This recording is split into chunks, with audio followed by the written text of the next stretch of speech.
steady, so let's get going and welcome our management on the show. Ravi Vishwanath, the CFO at Quess Corp, is joining us. Ravi, hi, good afternoon. Thank you so much for speaking with us. First up, wanted to discuss the Monster business itself. Had a two-part question there. A, with respect to the cash burn that you're doing on marketing, what's the run rate right now? And secondly, by when do you expect it to break even and deliver those results and the revenue growth that you had been talking about? Okay, so let me talk about the Monster break-even. Monster actually, achieved a break-even during Q2, Q3 of last year, and that was what prompted us to go out and believe that there is definitely a greater potential for a product like this in the market, and that's what also was also what the external investors saw before they put in money into Monster. So Monster achieved a break-even Q2, Q3 last year, but definitely needed a lot more capital infusion from a product development, sales, and marketing perspective, and that's where we went and raised external capital. So the point is, Monster did achieve break-even, but in light of the fact that product development, sales, and marketing, we will be spending a fair amount of money between this year and next year. We do think that between Q3 of next year, which is FY24, Q2, Q3 of FY24 is when we will achieve a proper break-even despite these increased costs. Right. Hi, good afternoon, Ravi. This is Cheryl also joining in the conversation. And let's talk about the IT staffing. When it comes to IT staffing growth, it has actually slightly slowed down a bit. So by when do you actually see a recovery in that particular growth area? And also, can we expect a 15% plus CAGR during FY22-25 estimated as guided at the end of FY22? See, IT staffing, there's been a change of strategy at our end, which actually began in FY21. Till FY20, we had a fairly large exposure to the ITES sector or the low-end sector, where you had large number of headcount with the margins not being what they should be.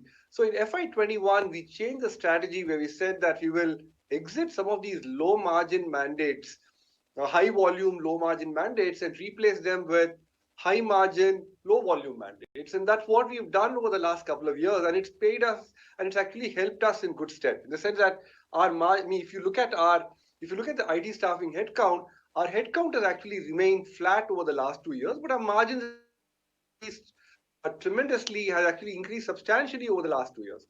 So we do think that this is a conscious effort at our end, saying that the volume growth for us would come in from the general staffing business, and the value or the profitability increase will come in from the adjacencies like IT staffing, overseas, and stuff like that.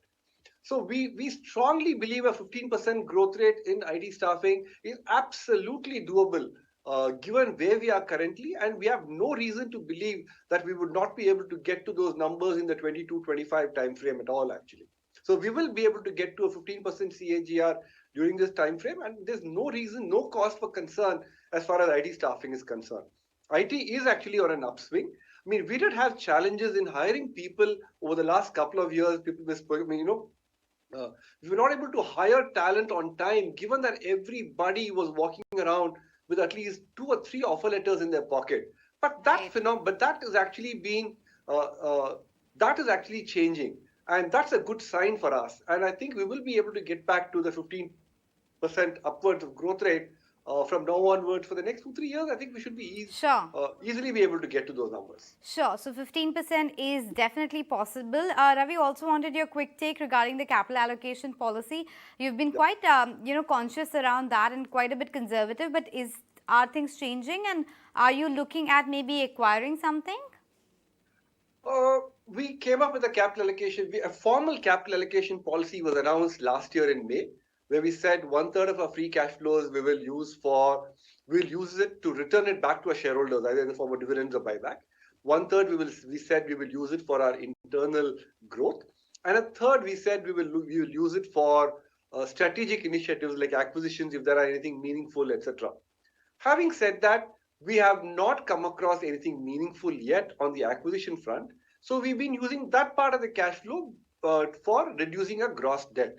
If you've kind of noticed, our gross debt has actually come down substantially over the last few years, and it's at a, completely manageable kind of levels right now. So given that, we do not so coming back to your question, this is a formal stated capital allocation policy that we have, and even as of now, we don't have anything that's going to consume cash at our end. We don't have any large deal that we are looking at or doing a due diligence or sign a term sheet to acquire, which is going to probably need capital at all at this point of time. Got a lot from you in terms of how the monster business is shaping up, as well as how the bounce back in IT would play out. We'll let you go on that note. Thank you so much for joining us today and making sense of all of that.